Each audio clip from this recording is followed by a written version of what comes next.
Assalamualaikum warahmatullahi wabarakatuh.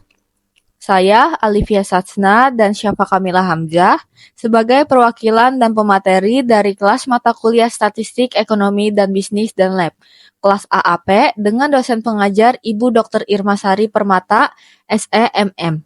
Ingin menjelaskan materi mengenai uji hipotesa, dan di sini kami tidak hanya berdua, ada Trivi Anindya dan Amanda Raihanah yang bertugas di balik layar. Berikut materi yang akan kami jelaskan. Selamat mendengarkan.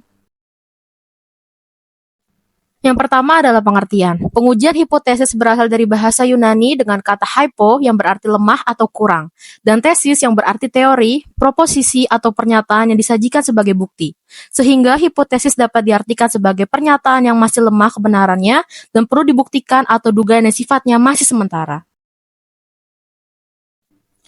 Yang kedua adalah tujuan. Tujuan pengujian hipotesis adalah untuk menguji kebenaran suatu hipotesis yang telah disusun. Pengujian hipotesis berfungsi sebagai dasar pengambilan keputusan anggapan, sehingga hipotesis tersebut harus diuji. Dalam prosedur pengujian hipotesis, dimungkinkan keputusan yang sudah dibuat tersebut diterima atau ditolak. Yang ketiga adalah fungsi. Fungsi dari hipotesa adalah membantu kita untuk mengambil keputusan yang rasional dalam keadaan yang tidak menentu. Dengan demikian, tes berdasarkan hasil penyelidikan sampel hanya bisa diputuskan apakah hipotesa tersebut diterima atau ditolak. Sehingga pengambilan keputusan dengan prosedur yang demikian, kita menghadapi dua kemungkinan membuat kesalahan, yakni kesalahan tipe 1, yaitu kesalahan yang kita perbuat apabila kita menolak hipotesa yang pada hakikatnya adalah benar. Kesalahan tipe 2, yaitu kesalahan yang kita perbuat apabila kita menerima hipotesa yang pada hakikatnya salah. Yang keempat adalah langkah-langkah. Langkah-langkah dalam pengujian hipotesa atau asumsi distribusi normal, yaitu 1. Menentukan formulasi hipotesa 0 atau H0 dan hipotesa alternatifnya atau H1. Apakah satu arah atau dua arah? 2. Menentukan level of significance atau alpha. Yang ketiga, penentuan kriteria pengujian, daerah diterima atau ditolak. Yang keempat adalah penentuan nilai-nilai Z berdasarkan distribusi samplingnya. Dan kelima adalah kesimpulan atau keputusan pengujian. Sampel kecil N kurang dari 30. Uji hipotesis 1 rata-rata populasi yang disimbolkan dengan mu. Pertama ada H0, mu sama dengan mu 0. Kedua, H1, mu tidak sama dengan mu 0. Ketiga, mu lebih dari mu 0. Keempat, mu kurang dari mu 0.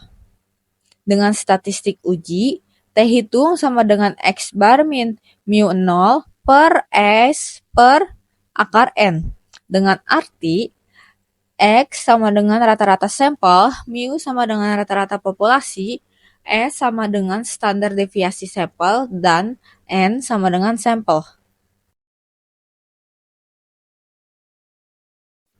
Lalu ada kriteria uji. Jika T hitung lebih besar daripada T tabel, maka tolak H0. Jika T hitung lebih kecil daripada T tabel, maka terima H0. Jika min T hitung kurang dari min T tabel, maka tolak H0. Jika min T hitung lebih besar daripada min T tabel, maka terima H0.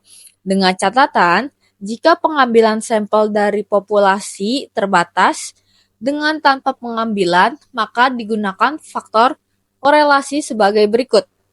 Akar populasi dikurang sampel per populasi dikurang 1. Jadi rumusnya T sama dengan X bar min mu 0 per S per akar N dikali FC. Jadi di sini ada contoh soal, yaitu sebuah perusahaan klaim bahwa rata-rata waktu yang dibutuhkan untuk memproses satu dokumen adalah 8 menit. Untuk menguji klaim ini, seorang peneliti mengambil sampel acak sebanyak 30 dokumen dan menemukan bahwa rata-rata waktu pemrosesan adalah 7,5 menit dengan standar deviasi 1,2 menit. Lalu ada tingkat signifikansinya 0,05. Jadi, Uji apakah klaim perusahaan tersebut benar. Di sini kita udah diketahui bahwa ada sampel. Sampelnya itu dilambangkan dengan N. Sampelnya itu ada 30 sampel. Lalu ada rata-rata sampelnya itu 7,5. Mu nolnya 8. Standar deviasinya 1,2 dan alfanya 0,05. Lalu kita uji untuk H0-nya. H0 mu sama dengan 8, yang artinya rata-rata waktu pemrosesan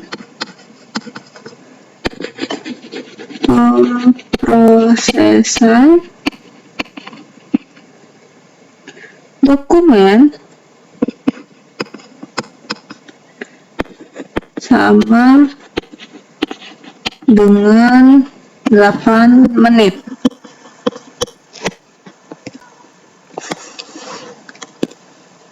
Lalu ada H1. Mu tidak sama dengan 8, yang artinya rata-rata waktu pemrosesan dokumen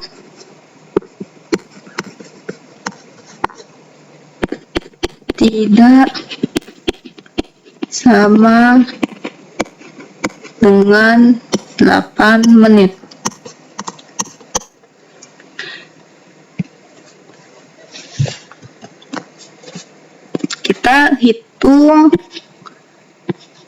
Kita mencari T hitungnya dengan rumus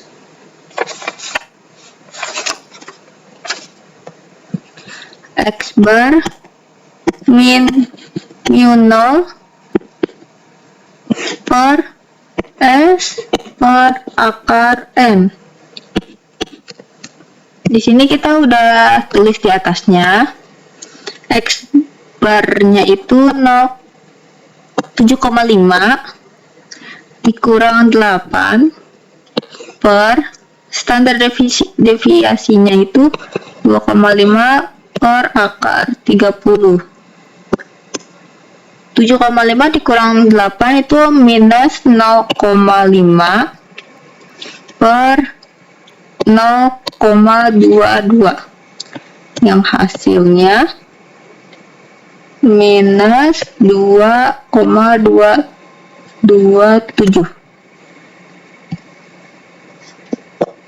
Lalu yang ketiga itu kita mencari T-tabel. T-tabel itu kita cari dari alfa dan distribusi frekuensinya. Alfanya itu 0,025 dan 29. 0,025 ini didapat dari alfa per 2 karena dia itu persamaannya dua arah. Lalu 29 ini dari N-1. Setelah lihat tabel, itu hasilnya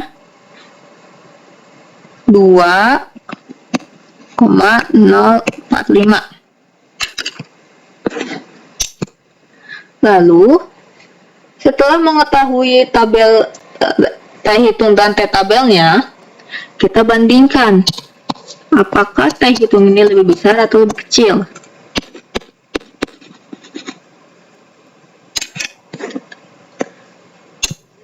T hitungnya itu minus 2,27 dan Tabelnya minus 2,045.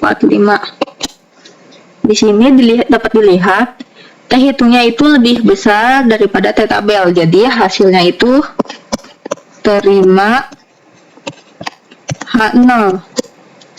Jadi kalau terima H0 di sini kita lihat berarti mu sama dengan 8. Jadi kesimpulan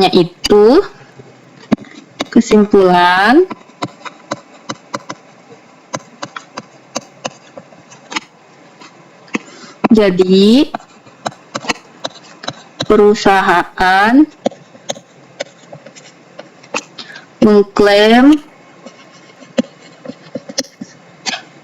mengklaim rata-rata pemrosesan dokumen sama dengan 8 menit.